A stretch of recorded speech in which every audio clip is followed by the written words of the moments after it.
వెలుగులో ప్రతి గింజ కొనుగోలు కేంద్రాలకు వచ్చే ప్రతి ధాన్యం గింజను కొనుగోలు చేయాలని కేబినెట్ నిర్ణయించింది. ఈసారి వానాకాలం సీజన్లో 1.48 కోట్ల టన్నుల ధాన్యం ఉత్పత్తి వస్తుందని అంచనా వేసింది. ఇందులో 80 లక్షల టన్నులు కొనుగోలు కేంద్రాలకు రానుందని తెలిపింది. కేంద్ర ప్రభుత్వం 50 లక్షల టన్నుల సేకరణ అంగీకరించగా మరో 15 లక్షల టన్నుల సేకరణకు విజ్ఞప్తి చేయాలని కేబినెట్ నిర్ణయించింది. అయితే కేంద్ర ప్రభుత్వం సహకరించకపోయినా పండించిన ప్రతి గింజను కొంటామని ప్రకటించింది. ప్రతి కొనుగోలు కేంద్రాన్ని పర్యవేక్షించేందుకు సమన్వయం చేసేందుకు ఒక అధికారికి ప్రత్యేక బాధ్యతలు అప్పగించాలని నిర్ణయించింది.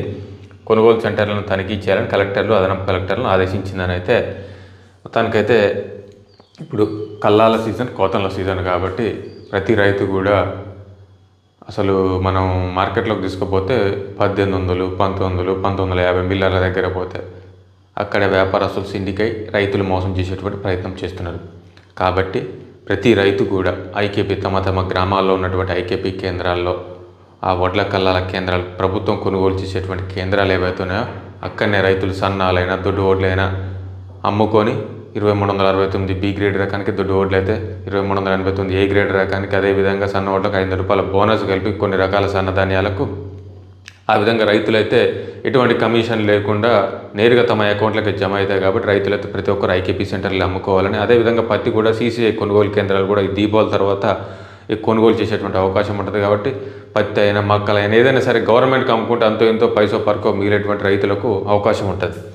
ఇక నిన్న జరిగినటువంటి క్యాబినెట్ మీటింగ్లో అనేక రకాల చర్చలు కూడా జరిగినట్లయితే మెయిన్గా గతంలో వచ్చినటువంటి ఎలక్షన్లో ఇద్దరు పిల్లల నిబంధన, ఇద్దరు పిల్లలు ఉంటేనే, ముగ్గురు కనుక ఇద్దరు పిల్లల పైకి ఉంటే ఎలక్షన్లో నిలబడడానికి అనర్హులు అనేటువంటి ఏదైతే ఉందో దాన్ని తొలగించినట్లయితే ఎత్తివేత, ఇద్దరు పిల్లల నిబంధన ఎత్తివేత అయితే ఇచ్చారు మిత్రులారా. ఆంధ్రప్రదేశ్లో కూడా చంద్రబాబు నాయుడు గారు అధికారంలో రాగానే ఆ నిబంధన ఎత్తివేశారు. ఇక మన తెలంగాణలో కూడా ఇప్పుడు వచ్చేటువంటి స్థానిక ఎన్నికల్లో, ఇక వచ్చే నెక్స్ట్ జరిగినటువంటి ఎన్నికలకు, ఈ స్థానిక ఎన్నికల్లో ప్రతి ఒక్కరు కూడా ఎంతమంది పిల్లలు ఉన్నా కూడా నిలబడవచ్చు అన్నమాట ఎలక్షన్లో అర్హత. ఇక న్యాయ నిపుణుల సూచనలతో బీసీ కోటాపై ముందుకు రాష్ట్ర కేబినెట్ భేటీలో కీలక నిర్ణయాలు. వానాకాలం సీజన్లలో 1.48 కోట్ల టన్నుల ధాన్యం దిగుబడి, సన్నవడ్లకు 500 బోనస్ వెంటనే రైతుల ఖాతాలో జమ, మెట్రో ఫేజ్ 1 స్వాధీనం, ఫేజ్ 2 విస్తరణపై స్టడీకి సీఎస్ చైర్మన్గా కమిటీ, ప్రజాప్రభుత్వానికి 2 ఏళ్లు పూర్తి కావడంతో ప్రజాపాలన విజయోత్సవాలు, మననూర్ శ్రీశైలం ఎలివేటెడ్ కారిడార్ మొత్తం వ్యయంలో 3వ వంతు భరించేందుకు రెడీ, నిర్ణయాలను మీడియాకు వెల్లడించినటువంటి మంత్రులు పొంగులేటి, వాకిటి శ్రీహరి. ఇక నిన్న సుప్రీంకోర్టులో రాష్ట్ర ప్రభుత్వం ఏదైతే ఉందో స్పెషల్ లీవ్ పిటిషన్ ఏదైతే ఉందో బీసీ కోటాలు 42% అది, దాన్ని సుప్రీంకోర్టు అది హైకోర్టులో విచారణ ఉండగా మీరు అక్కడనే తేల్చుకోవాలని అయితే దాన్ని ఏ విధంగా అయితే గతంలో 50% సీల్ ఏదైతే ఉందో క్యాప్ ఏదో దాని ప్రకారం పాత రిజర్వేషన్ పద్ధతిలో ఎన్నికలు నిర్వహించుకోవచ్చు అని అయితే సుప్రీంకోర్టు చెప్పినటువంటి నేపథ్యంలో నిన్న క్యాబినెట్ భేటీలో కూడా అనేక రకాల చర్చలు జరిగినట్లు అర్థమవుతుంది. ఈ 2-3 రోజుల న్యాయ నిపుణుల సలహాతో ఈ స్థానిక ఎన్నికలపై వచ్చే నెలలోనే ముగించేటువంటి అవకాశం ఉందని చెప్తున్నారు. రాష్ట్ర ప్రభుత్వం వీలైనంత త్వరగా ఈ స్థానిక ఎన్నికలు ముగించేటువంటి విధంగా చేయాలి.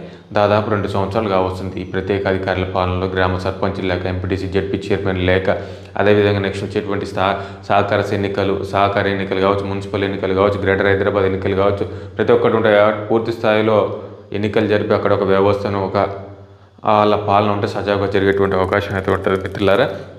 ఇంకా ముఖ్యంగా అదే అనేక డౌట్లు అయితే ఉన్నాయి. ఇప్పుడు మన వచ్చినటువంటి రిజర్వేషన్లు ఉంటాయా, పోతాయా, ఎట్లా అంటే ఇప్పుడు సరే బీసీలు ఒక 42% ఇచ్చారు కదా, ఓన్లీ ఆ 42% చేంజ్ చేసి దాంట్లో 17% తగ్గించి రిజర్వేషన్లు ఇస్తారా, లేకపోతే మళ్ళీ ఫ్రెష్గా కొత్త నోటిఫికేషన్ ఇస్తారా, మొత్తం రిజర్వేషన్ చేంజ్ అయ్యేటువంటి విధంగా ఎస్సీ ఎస్టీ ఇచ్చినటువంటి దగ్గర మారుతాయా, మారవా, అనేక రకాల అనుమానాలు, సందేహాలు నివృత్తి అయితే అవుతున్నాయి ఆశావాహులు. ఎందుకంటే ఈ వచ్చినటువంటి రిజర్వేషన్లు చాలామందికి అయితే ఆశ నిలబడాలనేటువంటి ఆశావాహులు ఎవరుతున్నారో వాళ్ళకి అసలు అనేక రకాల అనుమానం.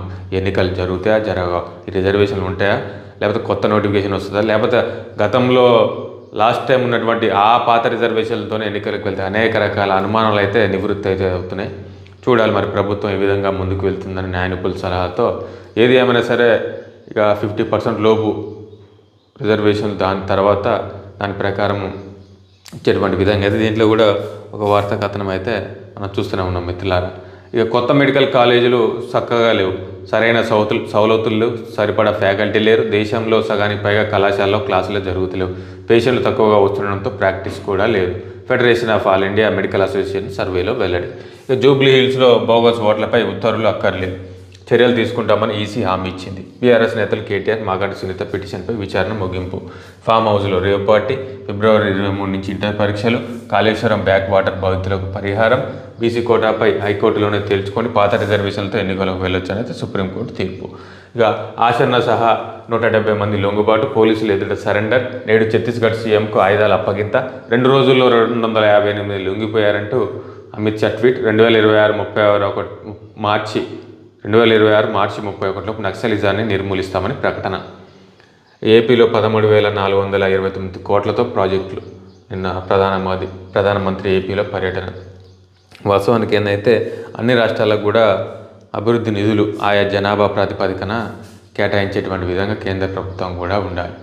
ఎందుకంటే వాళ్ళ పొత్తులో భాగంగా వారి కుటుంబంలో ఉన్నటువంటి మనం చూస్తూనే ఉన్నాం. ఏపీకి అనేక రకాల నిధులు, ప్రాజెక్టులు, వేల కోట్లు మనం చూస్తూనే ఉన్నాం. అదేవిధంగా తెలంగాణ అయినా సరే, ఏ రాష్ట్రానికైనా సరే సమన్యాయంగా జనాభా ప్రాతిపదికన రాష్ట్ర అభివృద్ధికి కేంద్రం సహకరించాలని అయితే కొన్ని రాష్ట్రాలపై వివక్షత చూపెట్టొద్దని అయితే ఈ వీడియో యొక్క ప్రధాన ఉద్దేశం.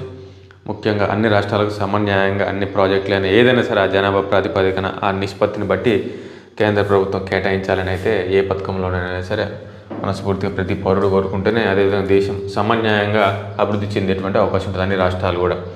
ఇక ప్రాణం తీసినటువంటి 10,000, అన్నపై కత్తితో దాడి చేసిన తమ్ముడు, అడ్డుకునేందుకు వెళ్ళిన వదిన కత్తిపోట్లు మృతి. ఇక ఆస్తి పంపకాలలో వెళ్ళి తల్లి అంత్యక్రియలు ఆపినటువంటి కూతుళ్ళు. ఇంక మానవత్వం రాను ఉండదు. తల్లిదండ్రులను చూసుకునేటువంటి పరిస్థితి పిల్లలకు లేదు. ఇప్పుడు మనం చూస్తూనే ఉన్నాం. అమెరికాలో ఉద్యోగం చేసి దాదాపు 2 నెలలు ఆ రూమ్లో పాపం బొక్కలు ఉన్నటువంటి శవాన్ని మన వార్తా కథనాల్లో చూసాం మిత్రులారా. ఆ చనిపోయినటువంటి విషయం కూడా ఎవరికి తెలియదు. లాస్ట్కి ఎవరికో ఫోన్ చేయడంతోనో అదొకైతే తర్వాత సడన్గా డోర్ తీస్తే బెడ్రూమ్లో బొక్కలతో పడి ఉంది, శవం అంతా కుళ్ళిపోయి. తల్లిదండ్రులు పట్టించుకున్నటువంటి పిల్లలపై ఆ ఆస్తులు కూడా తల్లిదండ్రులు సంపాదించినప్పుడు ఆస్తులు రాకుండా కూడా ఒక చట్టం తేవాలి. ఆ విధంగా కఠినం చేస్తేనే భయపడే ఆ విధంగానైనా ఆస్తుల కోసమో డబ్బుల కోసమో తల్లిదండ్రులు చూసుకుంటారు. మానవత్వం లేకుండా పోతుంది. అసలు చూడండి, తల్లి శవాన్ని పెట్టుకొని ఆస్తి పంపకాలు 3 రోజుల వరకు అంత్యక్రియలు జరపకుండా ఉంటే లాస్ట్గా అక్కడ ఉన్నటువంటి స్థానిక పోలీస్ స్టేషన్ వారు ప్రమేయం ఇన్వాల్వ్ అయితే అప్పుడు అంత్యక్రియలు జరిపారు.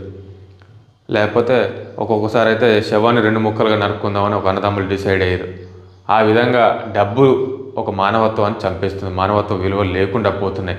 కరోనా వచ్చినప్పుడు అంతో ఇంతో మనం ఆరోగ్యానికి ఆ డబ్బులకు విలువ లేదని, ఆరోగ్యం ప్రాణమే ఎక్కువ అని అయితే అప్పుడు ఆక్సిజన్ కోటీశ్వరులు ఉన్నటువంటి వారు కూడా బెడ్లు దొరక్క ఆక్సిజన్ దొరక్క చనిపోయినటువంటి సందర్భాలు. అప్పుడు మనకు ఆరోగ్యానికి మానవత్వం అప్పుడు కుటుంబంతో కలిసిమెలిసి ఉండడం ఆ విధంగా ఉన్నది. మళ్ళీ కరోనా తగ్గగానే యథావిధిగా కొంచెం మార్పు వచ్చినట్టు అనిపించింది. మళ్ళీ కరోనా తగ్గగానే యథావిధిగా మనుషుల్లో ఉన్నటువంటి క్రూరత్వం అప్పుడప్పుడు ఇలాంటి సంఘటన వల్ల భయపడుతుంది. ఏదైనా సరే డబ్బు శాశ్వతం కాదు.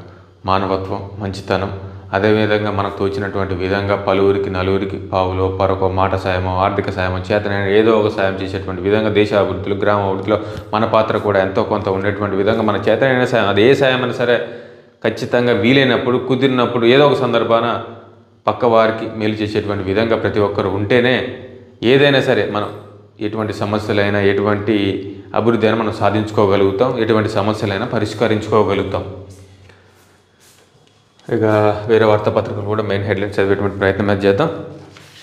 ఇక ఆంధ్రజ్యోతిలో చూసుకున్నట్లయితే దసరా ఆఫర్ల మీద అయితే అనేక ఆఫర్లు, బట్టల ఆఫర్లు, ఫోన్ల ఆఫర్లు, ఫ్రిడ్జ్ల ఆఫర్లు అయితే అన్ని వార్తాపత్రికల్లో అడ్వర్టైజ్మెంట్స్ అయితే ఇచ్చారు మిత్రులారా. ఇక మనము పార్టీ పరంగా 42% స్థానిక ఎన్నికల నిర్వహణపై ముందుకు వెళ్ళాలని సర్కార్ సూత్రప్రాయ నిర్ణయం.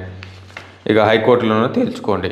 ఇక భారీగా లొంగుబాట్లు మావోయిస్టులు, మీనాక్షి కోర్టులోకి కొండా వివాదం. ఇక ఆత్మనిర్భర్ భారత్లో ఆంధ్రప్రదేశ్ కీలకం, రష్యా చమురుపై మళ్ళీ మంటలు.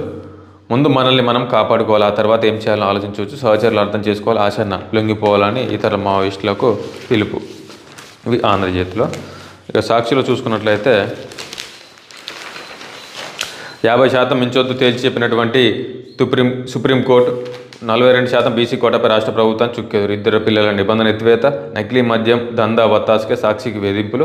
ఇక పెద్దల వద్దకు కొండా పంచాయతీ. ఇక డిసెంబర్ 1 నుంచి 9 వరకు ప్రజాపాలన విజయోత్సవ సభలు జరుపుకోవాలని అయితే రాష్ట్ర కేబినెట్ నిర్ణయించింది. స్పెషల్ లీవ్ పిటిషన్ కొట్టివేత, మన తెలంగాణలో రిజర్వేషన్పై మల్లగుల్లాలు, ఆశన లొంగుబాటు, జోక్యం చేసుకోలేం, చమురు మంట, గుజరాత్ మంత్రులంతా రాజీనామా, నేడు కొత్త మంత్రి మండలి ప్రమాణ స్వీకారం. పాత వారిలో చాలామందికి కేబినెట్ ప్రక్షాళనకు కారణాలు తెలియరాలేదు. కర్ణాటకలో ఆర్ఎస్ఎస్పై ఆంక్షలు, సమస్యనటువంటి కొండా వివాదం. ఇక ఈనాడులో చూసుకున్నట్లయితే ఆదాయాలు పెరగాలి, అన్నదాతలు మురవాలి, 42% రిజర్వేషన్ల పిటిషన్ కొట్టివేత. ఇక అన్ని సేమ్ వార్తా కథనాలే. ఇక ఆంధ్రప్రభలో చూసుకున్నట్లయితే తొలిసారికి శ్రీశైలానికి ప్రధానమంత్రి. ఓట్ల చోరీపై మిగిసినటువంటి విచారణ.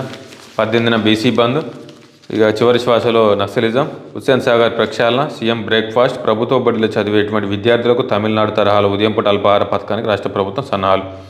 ఇక నైరుతి ఋతుపవనాలు కూడా నిష్క్రమించాయని అయితే ఒక వార్తా కథనం అయితే చరిత్ర. దేశమంతా ఒకరోజు ఆలస్యంగా గుడ్ బై. ఉత్తర భారతం నుండి ఋతుపవనాలు తిరోగమనం. దక్షిణాల్లో ఈశాన్య ఋతుపవనాలు ఎంట్రీ. ఇది ఏమైనా సరే మన తెలంగాణ రాష్ట్ర వ్యాప్తంగా సాధారణ వర్షపాతాన్ని మించినటువంటి వర్షపాతం అయితే, మంచి వర్షపాతం అయితే పడ్డది. భూగర్భ జలాలు పెరిగిపోయినాయి. రైతులు కూడా మంచి పొలాలు కూడా ఇప్పుడు ఆరోగ్యకరంగా కొంచెం దిగుబడులు ఎక్కువగా వచ్చేటువంటి విధంగా అయితే ఉన్నాయి. వ్యవసాయం కూడా నీటికైతే కొదవలేదని అయితే ఇప్పుడు పడ్డటువంటి వర్షాలకు ప్రతి గ్రామంలో ఉన్నటువంటి చెరువులు, కుంటలు ఏవైతే నీటి కుంటలు ఏవైతే ప్రతి ఒక్కటి అలుగుపోసి భూగర్భ జలాలు అయితే పైకి వచ్చినటువంటి సందర్భం అయితే చూస్తున్నాం. చాలా వరకు అయితే భూగర్భ జల వనరులు అయితే పెరిగాయి. నీళ్ళకైతే కొదవలేదు.